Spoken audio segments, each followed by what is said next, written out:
माळशिरस तालुक्यातील वेळापूर उमरे येथील एका महिलेस काठीने अमानुषपणे एका गावगुंडाने अज्ञात कारणावरून मारहाण केल्याची घटना घडली आहे.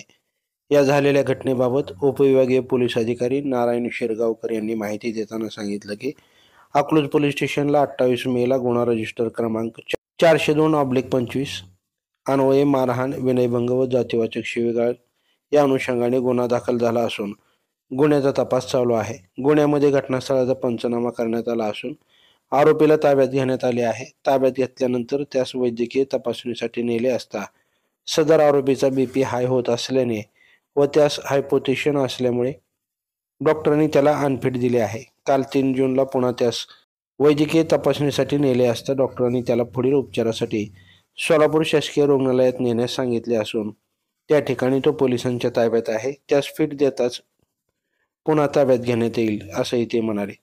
लाईव्ह महाराष्ट्र झोन न्यूजसाठी अनिल खंडागळे. ताज्या घडामोडी जाणून घेण्यासाठी लाईव्ह महाराष्ट्र झोन न्यूजच्या यूट्यूब चॅनलला सबस्क्राईब करा, तसेच बेल आयकॉनवरती क्लिक करा.